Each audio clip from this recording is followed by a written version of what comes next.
Okay. Yeah.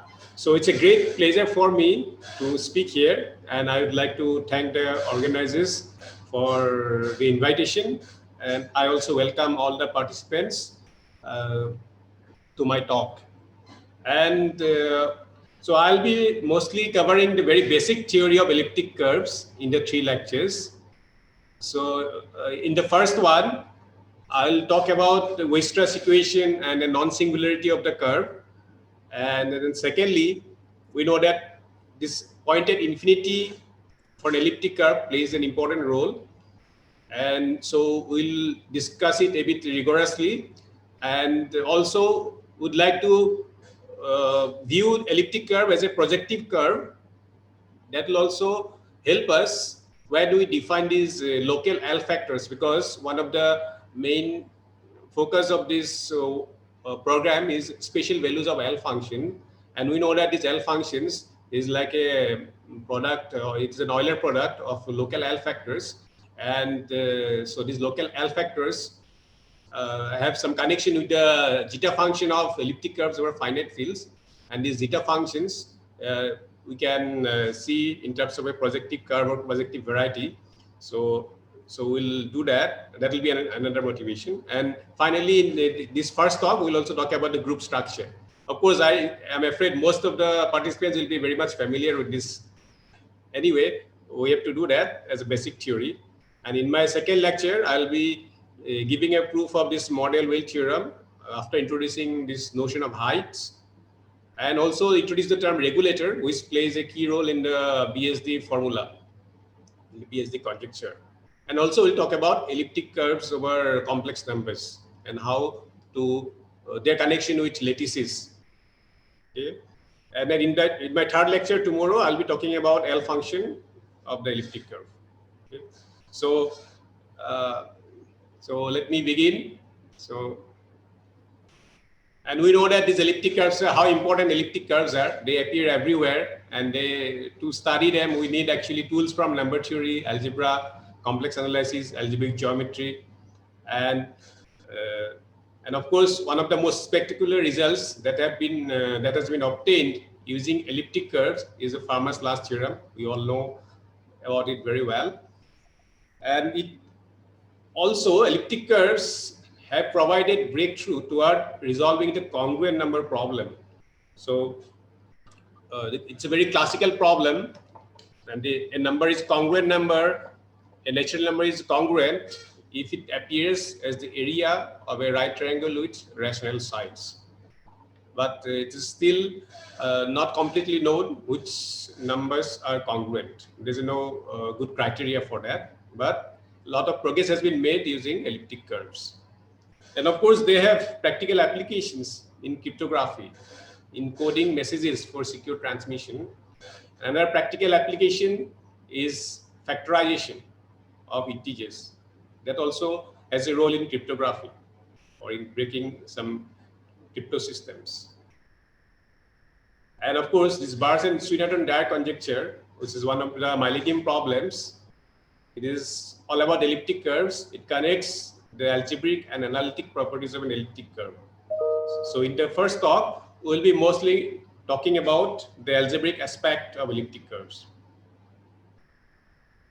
Okay, so now let's define what an elliptic curve is. So an elliptic curve over a field can be defined as a non-singular projective curve of genus 1 with a specified point O defined over K. So I'll explain each of these terms like non-singular and projective curve and genus 1. Of course, we'll not deal much with genus in general, but an equivalent easier formulation will be in terms of Weierstrass equation. And this equivalence is very well explained in Milne's book on elliptic curves. So the interested students can refer to that book.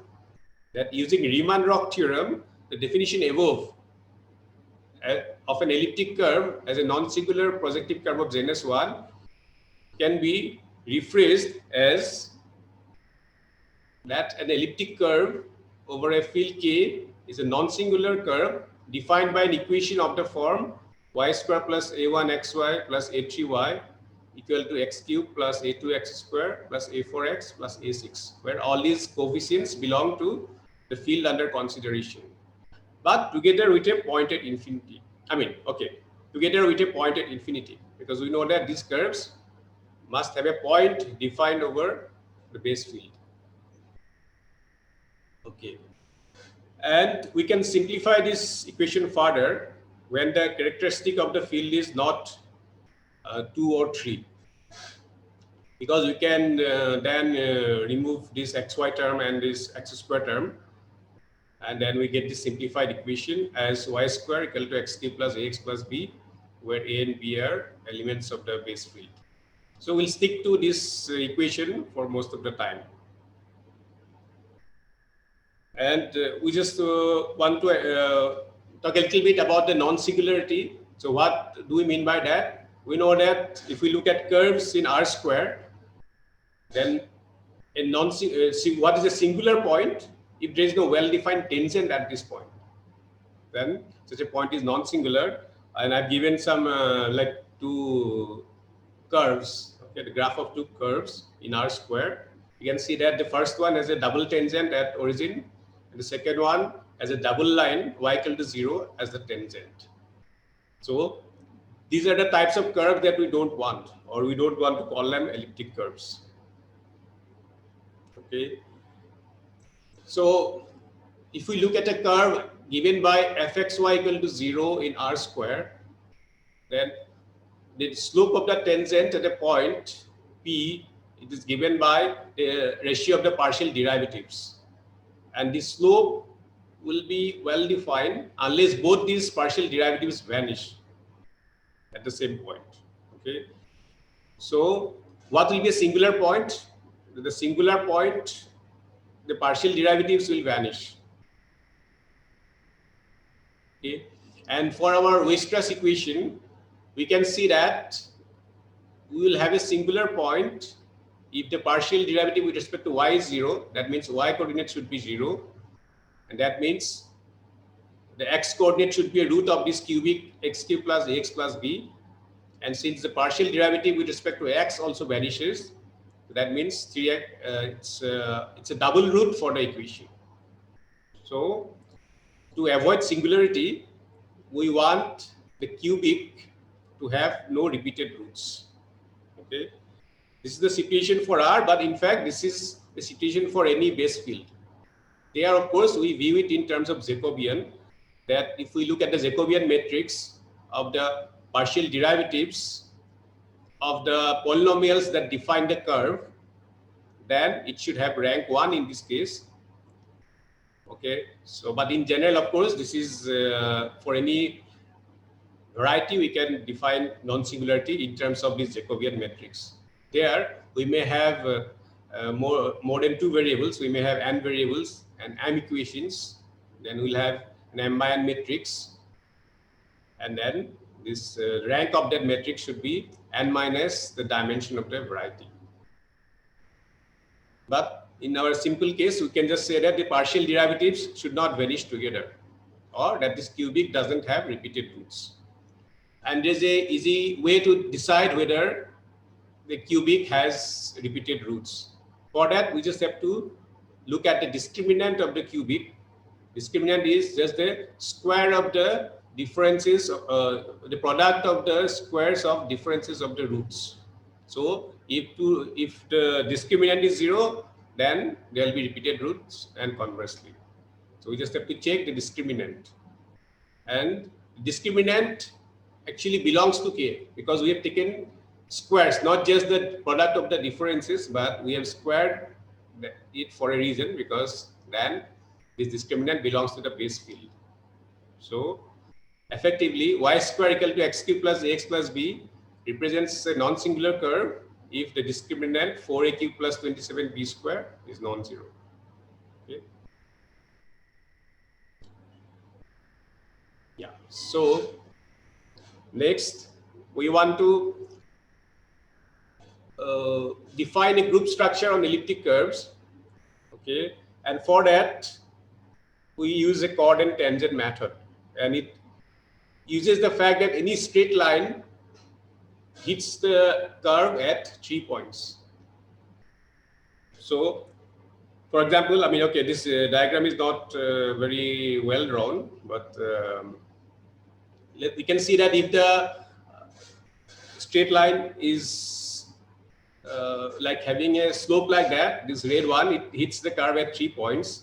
But if we consider these vertical lines, then they only have 2 points of intersection. So we don't have, so we need a third point of intersection to define a good structure, group structure. Okay. Of course, it may appear that some vertical lines do not have any point of intersection with the curve, but that's because we are just drawing the real points on this curve. So they may have complex solutions. This equation may have complex solutions. So we will not see it in this graph. Okay, so yeah, so a non-vertical straight line intersects the curve at 3 points. And two of these solutions may be complex also, but yeah, so we get easily 3 points of intersection. But if we take the vertical line, as I said, we have only 2 points of intersection. So for consistent theory, we need a third point of intersection. And we do that by adjoining an additional point at infinity to the curve. And how do we visualize this point? We can visualize this as lying on the top of or the bottom of the xy plane at infinity. And if we assume that point, then any two vertical lines will intersect at that point. Okay. But to understand it more rigorously, we have to introduce projective coordinates. So that's what we are going to do next, that we'll view elliptic curve as a projective curve, and this point at infinity will be something which will not be in the affine plane, but will be in the projective plane. And as I said earlier, that this viewpoint will also help us in defining the local L factors when we consider elliptic curve as a projective variety over finite fields. Okay, so to view elliptic curve as a projective variety or projective curve, let's first introduce this projective space over a field K.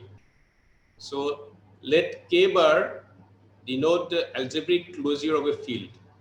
Then we can define an equivalence relation on the set of all non-zero n+1 tuples, A0, A1 up to An. Not all should be zero. And two such tuples are equivalent if and only if one is a non-zero multiple of the other. Okay, clearly you can see that this is an equivalence relation. Okay, so and what will be the projective and space over K? It is this set of equivalence classes. Okay, there are n+1 tuples, the classes under this relation. Okay. And then what will be the affine space? Affine space is something that we are all familiar with. They're just the usual n tuples. These coordinates may come from the algebraic closure of K. And in particular, since we will be mostly concerned about elliptic curve, so let's focus on projective plane rather than the projective and space. So in projective plane, we'll denote a point by these homogeneous coordinates. It is the equivalence class containing ABC. Okay, so these are like, this class contains all the non-zero multiples of the point ABC in K bar Q other than the origin. Okay.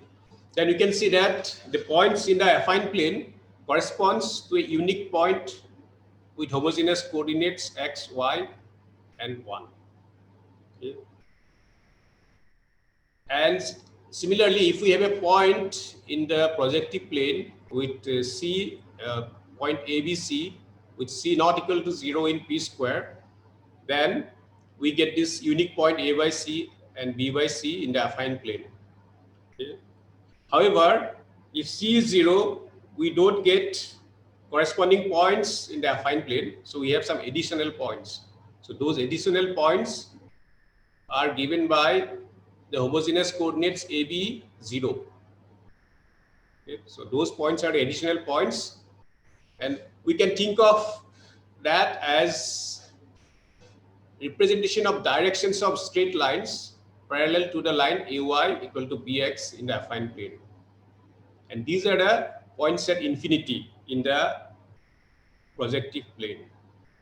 So what are the points at infinity in the projective plane? Those are the additional points that we don't find in the affine plane.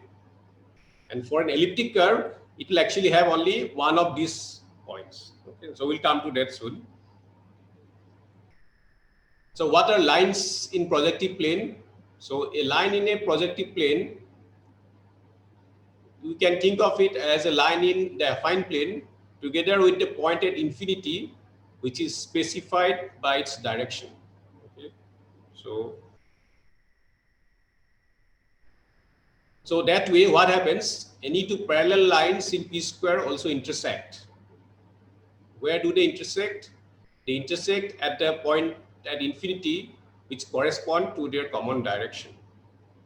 Okay, so what is the advantage of having the projective plane is that any two lines intersect, whether they are parallel or not. Even if they are parallel in the affine plane, they will intersect. Okay, and this set of all points at infinity, we can consider it as a line at infinity, and any line in affine plane intersects this with the point at infinity, which represents the direction of that affine line. Okay, so in particular, we are interested in vertical line in the affine plane, so it will contain the additional point 0, 1, 0, which represents the direction. So in other words, we can say that any two vertical lines intersect at the point 0, 1, 0 at infinity.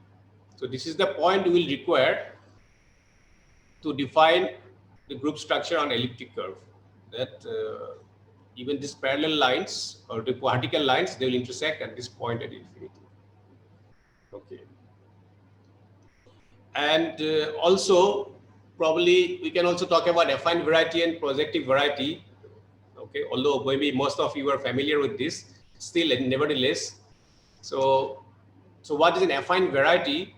So if we have an ideal I in the polynomial ring over K-var in n variables, then we first define an affine algebraic set as the zero set of these polynomials.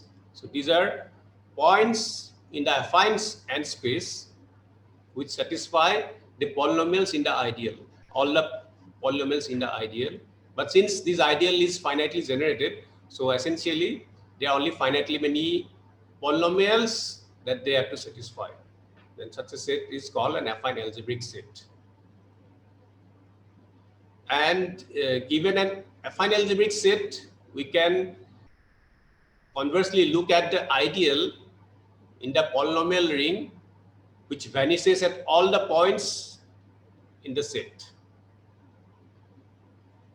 Okay, and then an affine algebraic set will be called an affine variety if the corresponding ideal is a prime ideal in the polynomial ring. Okay, so what is an affine variety? The corresponding prime ideal consisting of polynomials that vanish at all the points in the set, that is a prime ideal. Okay, and that affine variety, we say that it is defined over the field K if the ideal is generated by polynomials with coefficients in K itself. Because a priori this polynomial, ideal has consists of polynomials with coefficients in K-bar, but if it is coming from K itself, then we say that the affine variety is defined over K.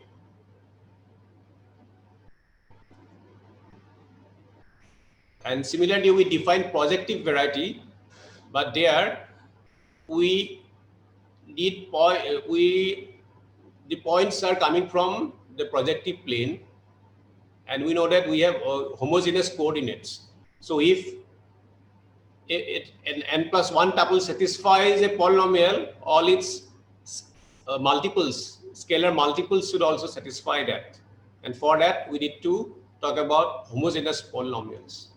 Okay. So what's a homogeneous polynomial in n plus 1 variable from x0 to xn?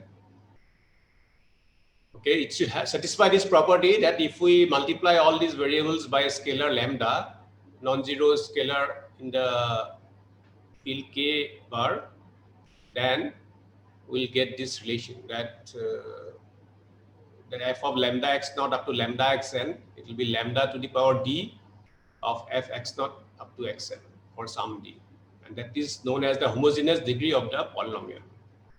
Okay. And what is a homogeneous ideal? We call an ideal a homogeneous ideal if it is generated by homogeneous polynomials. Okay. So this is essentially necessitated by the fact that in the projective plane, scalar multiples should also satisfy. If a point satisfies a polynomial, its scalar multiples of the coordinates should also satisfy. Okay, so in the same way as we define affine algebraic set, we also define projective algebraic set. So what is a projective algebraic set?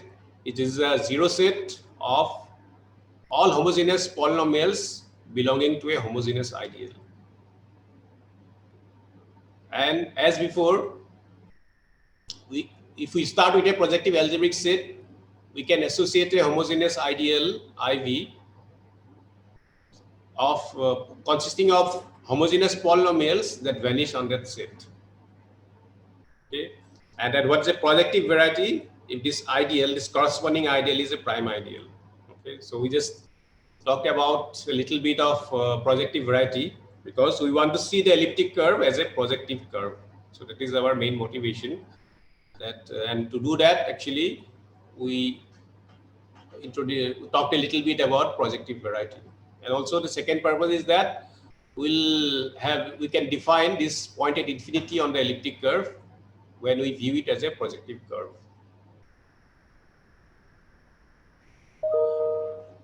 Okay, just a moment, maybe there's some queries.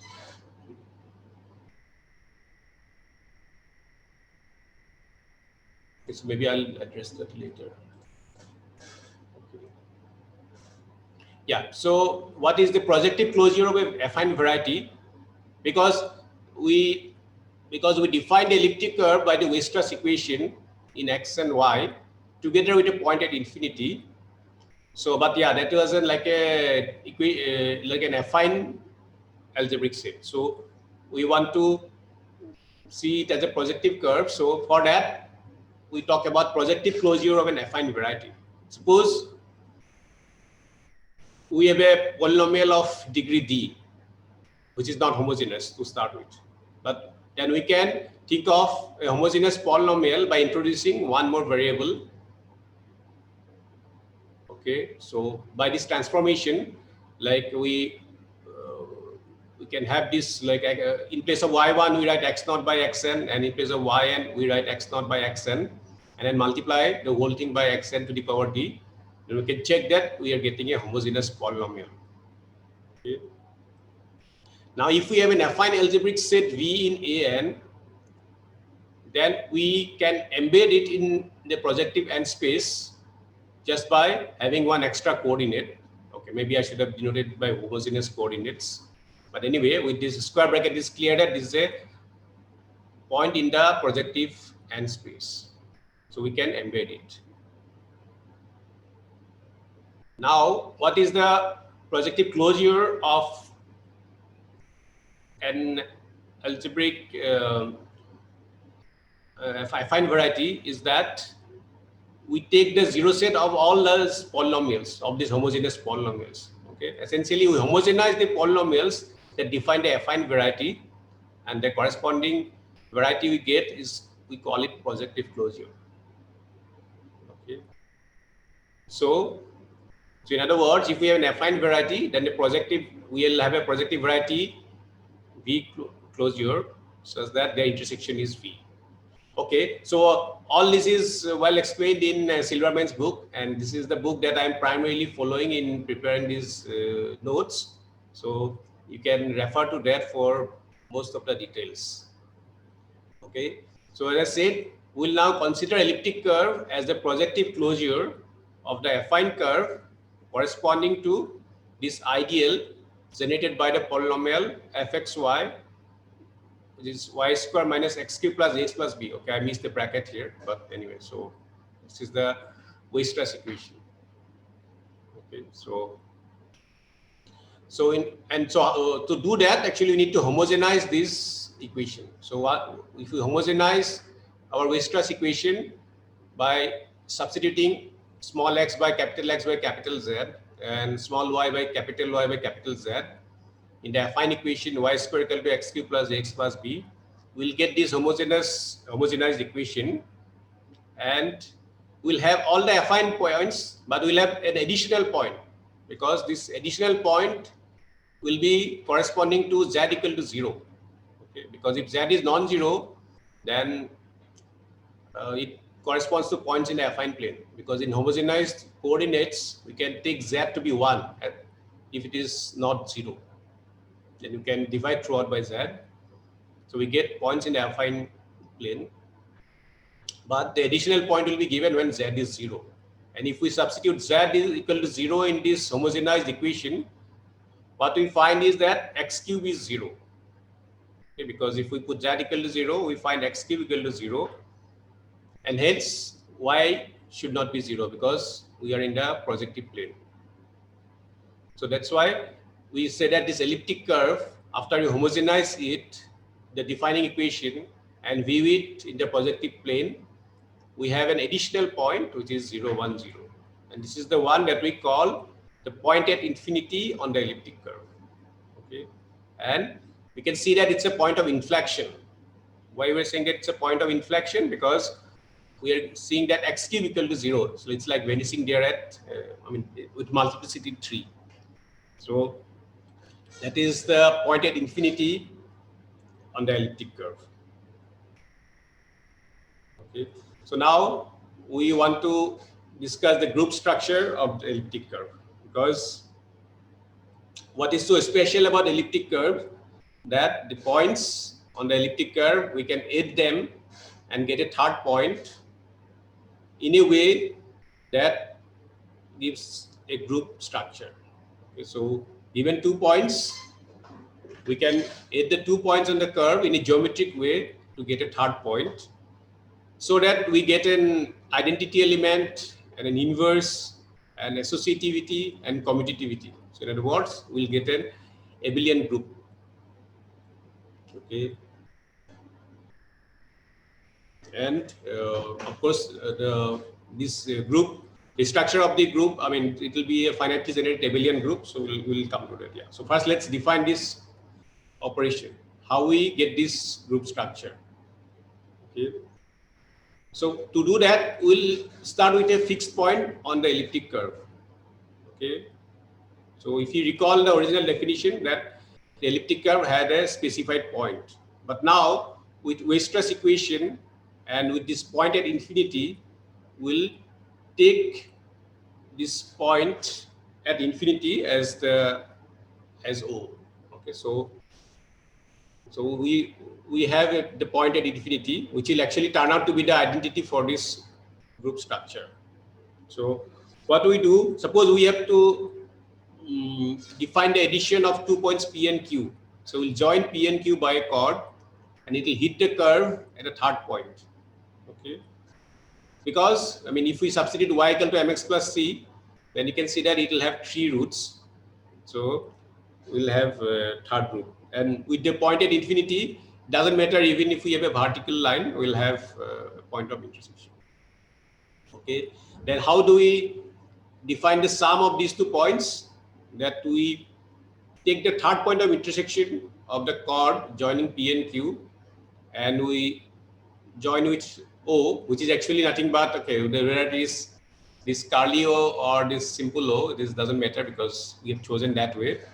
Then if we do this, then we again get a third point of intersection, because any straight line will hit the curve at 3 points, okay, and which we call the sum of P and Q.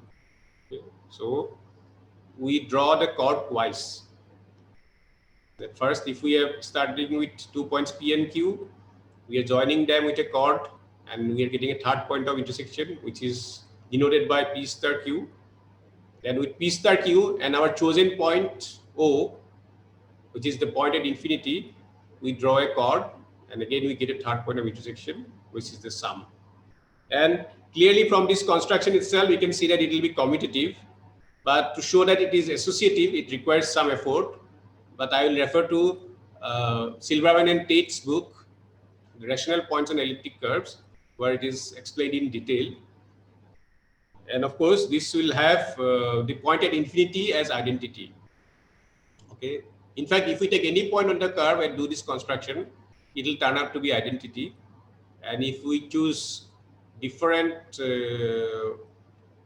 O, we'll still get isomorphic groups. So it doesn't matter. But for convenience, we'll choose the point at infinity, which is already available. We know that this point already lies on the curve. And each point also has an inverse. Okay. So this is the chord and tangent method that I will show it in a diagram. So suppose, okay, as I said, this diagram is not, maybe it's not quite the right picture, but anyway. So suppose we have 2 points, P and Q, on this elliptic curve. So let's join the chord and we get the third point of intersection.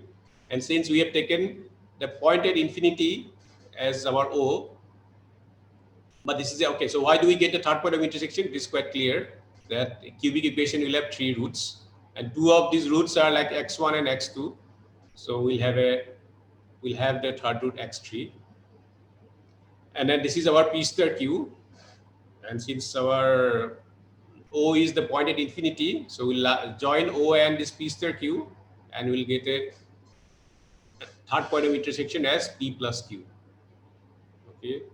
And it will be just reflection along the x-axis. So it is x3 minus y3. If x3, y3 is P star Q, then P plus Q will be x3 minus y3. And you can see that how this x coordinate of the sum is related to the x coordinate of the points that we started with. We can see that it's a very simple expression, that it is yp minus yq by xp minus xq, which is basically the slope square minus xp minus xq. So in addition, that we can see from here itself that if the coordinates xp and yp and xq and yq, if they belong to some field k, then this x coordinate of the sum will also belong to the same field, and that is quite useful. Okay. So once we get the x coordinate, of course, we can easily get the y coordinate because it will be lying on y equal to mx plus c, where m is also known, and c will also be known in terms of these coordinates. Okay, and so it is easy to see geometrically why this point at infinity is the identity for this group block, because if we have any point x1, y1 on this elliptic curve, and if we join the point at infinity with this point P, then I'll have a third point of intersection as P star O. But then to get P plus O, I have to join P star O and O. And clearly the line joining P star O and O, it hits the curve at P. So geometrically, we can see that P plus O is P. So in other words, O is the identity for this addition. Then how do I get the inverse? So finding the inverse is also quite easy, because it is just reflection along x-axis. Why is it so? Because suppose I want to show that the reflection along x-axis is the inverse of P. In other words, we want to show that this x1 and minus y1, that is the inverse of x1, y1. So to do that, I join this x1 minus 1 and x1, y1. So that will be a vertical line. And this vertical line hits the elliptic curve at point at infinity, because we already explained in terms of projective coordinates that a vertical line hits the curve at the point at infinity. That is the direction, that because 0, 1, 0, it represents the direction of a vertical line in the projective plane. So we have that. Now, if we join, now that is like O is like P star minus P, so to speak. Okay, so here I've already named it minus P, but yeah, so O is like P star minus P. Now, how do I get P plus minus P? It's like I have to join O with O. That's like the tangent at O, and the third point of intersection of the tangent with this elliptic curve. That is our sum of P and minus P. Okay. But we know that this point at infinity is a point of inflection. Okay. So we can see that the tangent at O hits the curve again at O. Okay. So we can see this using this substitution x by y and e equal to x by y and v is z by y. Because y is non-zero, so we'll substitute like that. And you can see that this tangent hits the curve at the point at infinity with multiplicity 3. So that shows that P plus minus P is O. I mean, I've already named it minus P. Probably I should have named it like Q or something. But anyway, we can see that this is, that's how we get the inverse.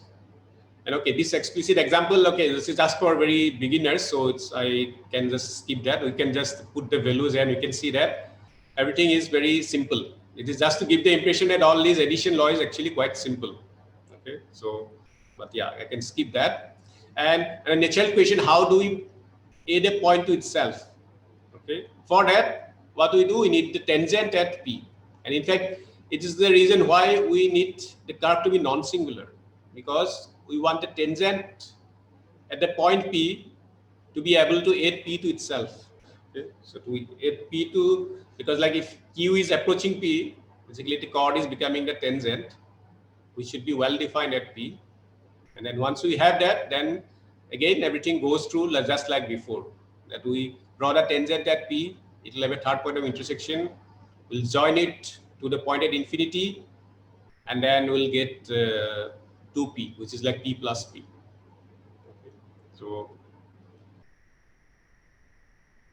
So that's how we double a point, okay, or multiply a point by 2. Okay. And again, this is just a very basic example for the very beginners, that you can see that this, and by the way, this can be done over any base field, not just because we are showing pictures over real points and all, but even with finite field, we can do this. Okay. So we'll just skip this. And clearly, if we can add, certainly we can also multiply by integers. Okay.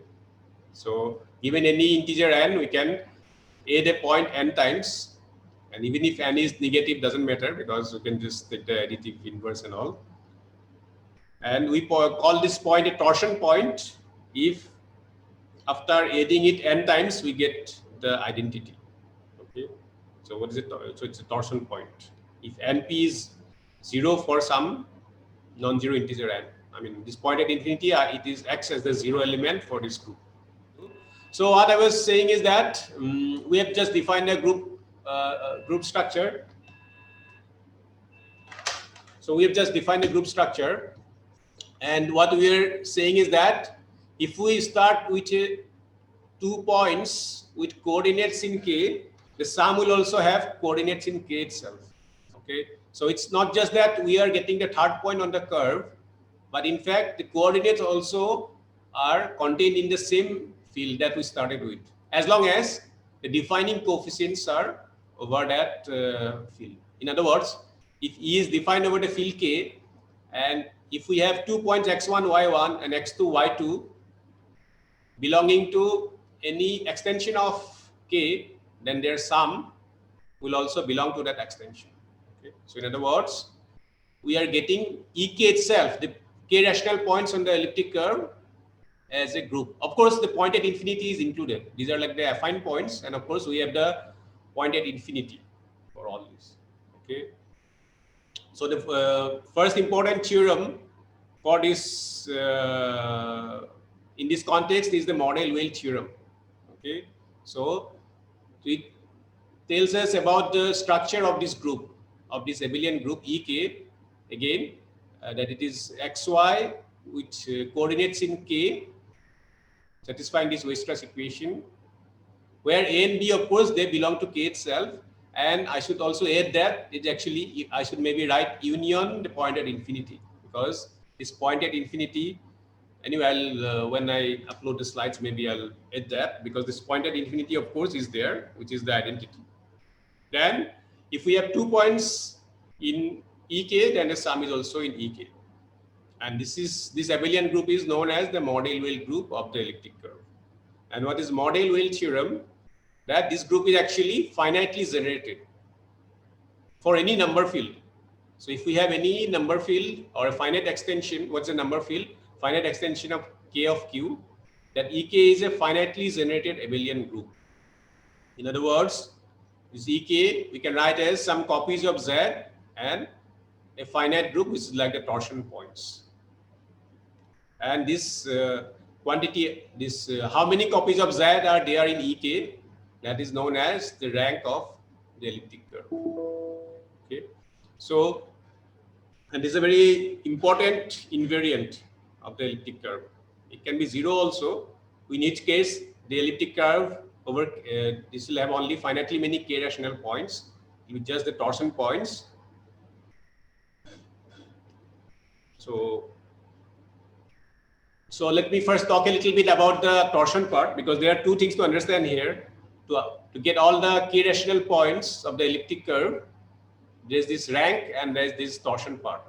Okay, and this torsion part is somewhat easier, relatively easier to study, so to speak. But this rank is far more difficult. There is no algorithm to compute this rank. And of course, this BSD conjecture, as you all know, is has something to say about this rank. This is like the this is related to order of vanishing of some L function, which we are going to see tomorrow. We are going to define it tomorrow.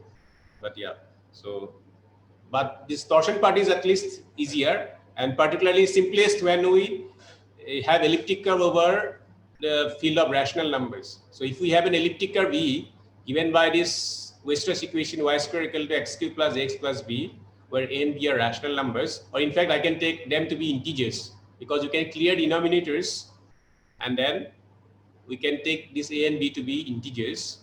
Now the Lutz and Nagel, they showed independently that if a point with rational coordinate is a torsion point, then these coordinates are integers, and y coordinate is either 0 or this y square divides the discriminant. Okay, so that basically limits the possibilities for the torsion.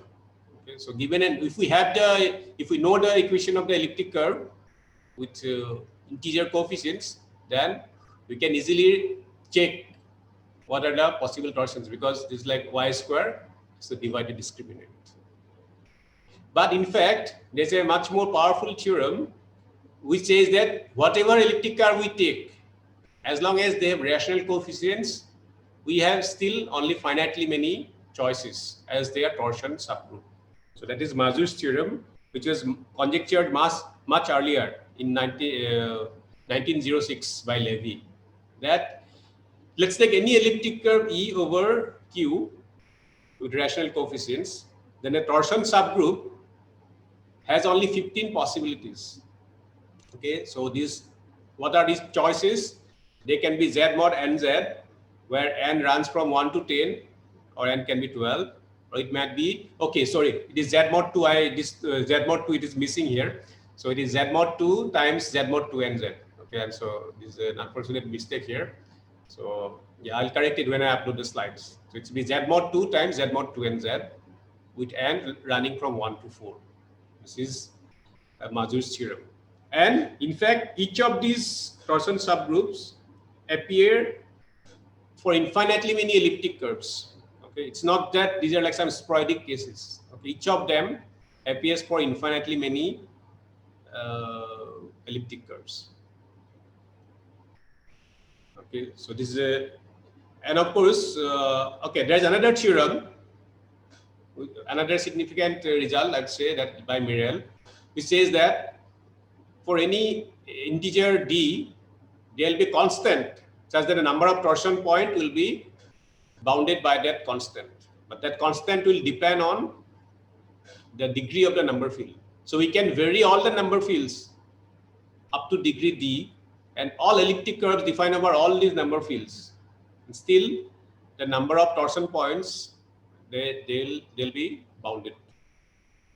Okay, so the possibilities are limited. Let me see. Okay, I'm just trying to see how to go to the. So there's some question. Let me try to see.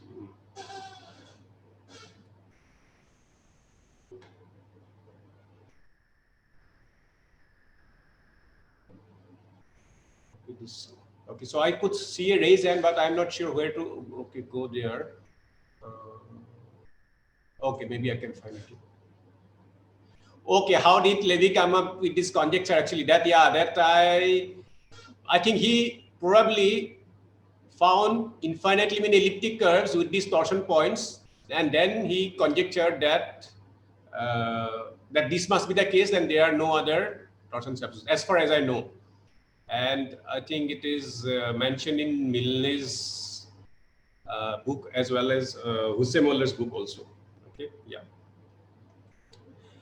Okay, so and by the way, so tomorrow, I mean, so how can one see this?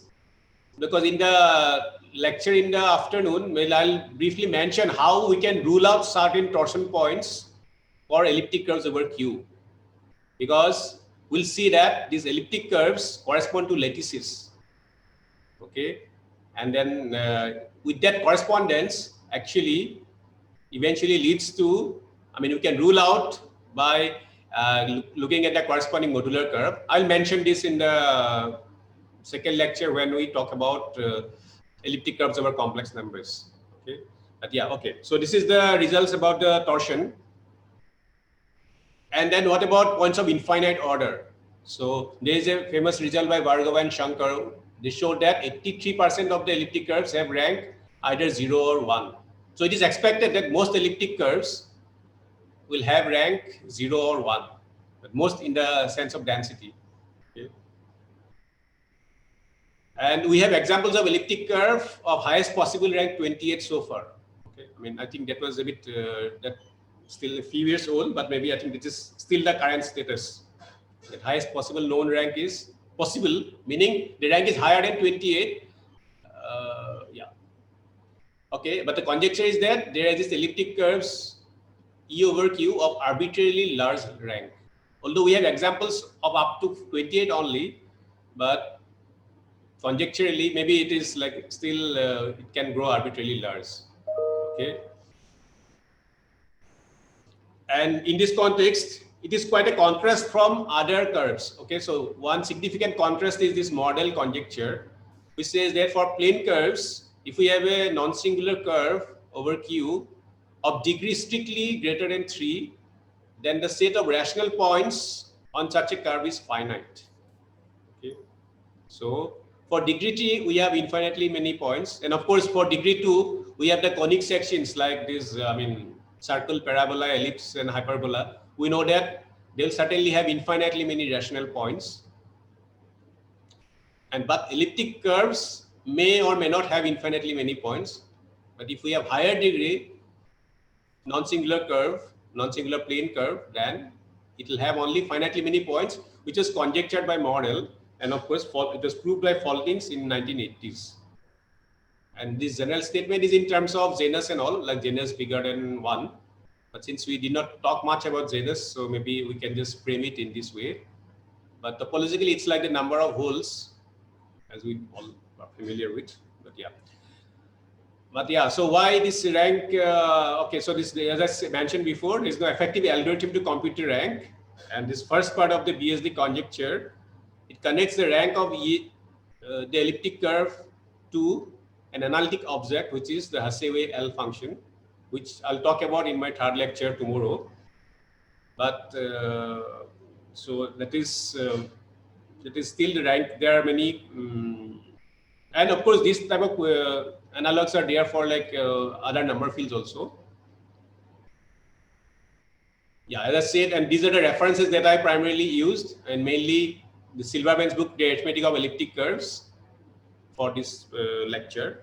And also maybe what I can say a little bit is that about this Lutz-Nagel theorem. What can we say? Like we have it here for rational integers. Okay, that if the elliptic curve has rational coefficients, then we can of course make it integral, and then torsion points have integral coordinates.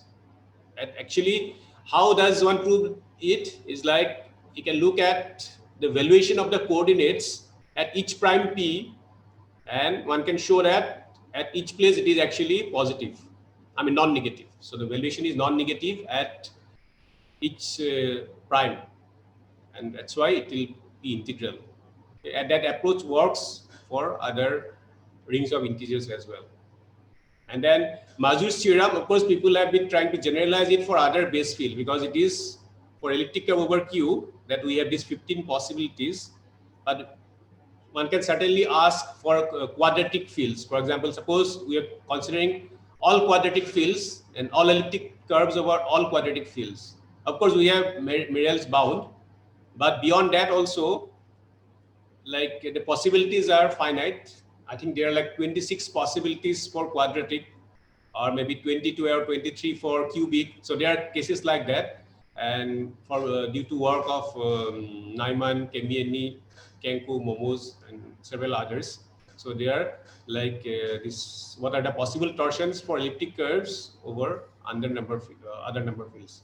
And of course, there are like many different versions of that kind of results. Like if we allow the elliptic curves to be defined only over Q, but you allow points over the quadratic or cubic extensions. So that way also the possibilities are limited.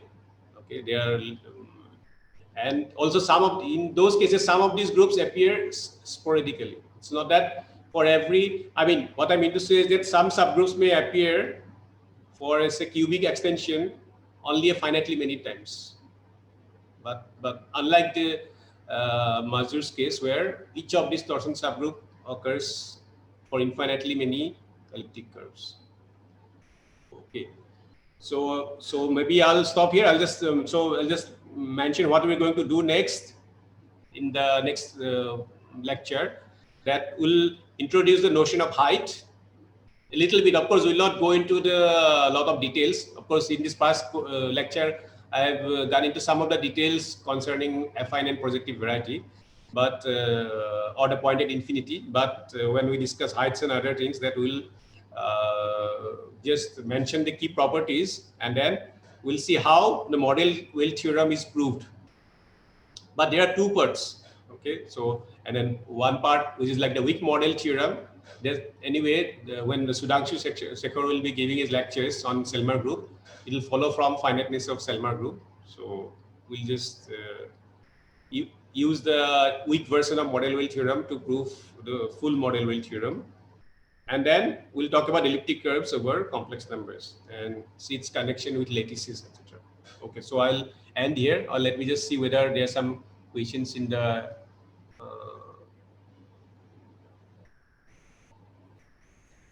Yeah, thanks, Anupam. There are a lot of questions, and okay. I don't know if Somnath, how much time do we have before the next lecture? Okay, yeah. So half an hour. Half an hour. 11:30. 11:30. Yeah. So we should have thought of some way to moderate the questions on the chat. So why don't we do this? Maybe what Anupam can do is he can take the questions, he can decide which he wants to answer now, and for which he can later post it on the website or send it to all the participants, or keep a separate place for questions during the lecture in the chat box, which can be answered, because I don't know if we can get through all of these questions in half an hour, and it will lead to more discussions and so on. Yeah, I think that's a very good suggestion. Yeah, I think, yeah. And also while speaking, actually, if we use the full screen, sometimes it is it's not easily visible, these questions on the chat box. No, also it's very distracting for the lecturer to sort of keep an eye on the questions. At least I find it very distracting because you're lecturing and then suddenly a question pops up and it interrupts the flow of your lecture. So what can be done? Probably like at the end of the lecture, the speaker can try to address these questions. Or as you said, maybe later also, if the answer is not readily available, then maybe try to answer later. But yeah. Yeah. Yeah. So maybe Somnath or the organizers can think of this. We can create a separate, I don't know, file or folder where we record all the questions and then whichever we can answer, we answer. I mean, typically in a live workshop, you would have problem sessions or discussion sessions and so on. And since that's not going to be happening online, maybe this is a solution. Something like Stack Exchange. You post the question and people who know the answer it, and the lecturer can choose which he wants to answer before or at the end of his lecture. Does this sound reasonable, Somnath? Yeah, fine. I mean, yeah.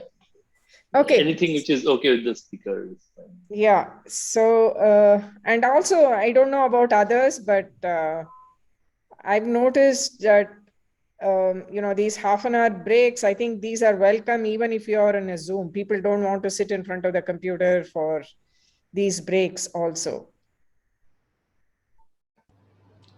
Okay, maybe, so there's this question, maybe I should recast. Can someone explain a little more the formulation of the result of Bhargava? Okay, so who is an expert on Bhargava? Some of these results, so this, I would suggest, so one suggestion is, okay, I think Anupam, I don't know if you're planning to mention this in some of your previous further lectures, but Stein's and also Cremona, Stein, Cremona, those algorithmic aspects and computational aspects are probably will be of interest to various people. And many of these answers are already there, possibly in what they write about their computations and what is expected. So maybe you can also build a list of references where people who have these questions can go browse through those, and then maybe the answers are already there. There's no point in reinventing or repeating the invention of the wheel. And or if there are experts who know the answers immediately, they can share it on the chat box to those questions so that everybody sees it. They can do it in this half an hour in the half hour break between the two lectures. Okay, I hope this is agreeable to everybody, and mainly the organizers and the speakers. Yeah. Okay, so if that's the case, then Anupam, would you like to take some of the questions that you see on the chat? And yeah, there was a typo that someone pointed out, but I also mentioned that in Mazu's theorem, I mentioned instead of Z mod 2Z, I just wrote Z. Of course, I'm talking about torsion. So certainly Z cannot be there. It is Z mod 2Z. But yeah, so, and okay, there's one remark there. There's a conjecture that predicts there exist only finitely many elliptic curves of rank greater than 21. Okay, I know nothing about that, but maybe that is the case. Yeah, that is the case probably. And then the next question is, can we classify the class of all elliptic curves whose rank is 0 or 1? If you believe in the Birch Swinnerton-Dyer conjecture, yes, because the L function side is easier to compute. Okay, and this one, I don't know, is the result of Bhargava true over any number field? Yeah. Some parts of his result are true over any number fields, but I don't have a head for asymptotics or estimates, so I will refrain from taking or commenting on that question. Then is it... Yeah. Sorry. Go ahead, Anupam. Yeah, the next question is, of course, like it's like the conjecture that this rank grows arbitrarily large. So maybe, yeah, but we have examples till 28. But of course, yeah, we may skip some rank in between. So yeah, I have no clue about this one. That is it expected that every non-negative integer appears as the rank of an elliptic curve over Q? So Mahesh has already answered that. There's no consensus. I think I agree with that because I've heard experts, quote unquote experts, either say it is folklore or then say that they don't believe in other experts who believes the opposite of their views. So I think it's for the experts to take and reach a consensus. Yes. But I think as non-experts, we can only say there's no consensus. Yeah. All right, so let's thank the speaker and then we reassemble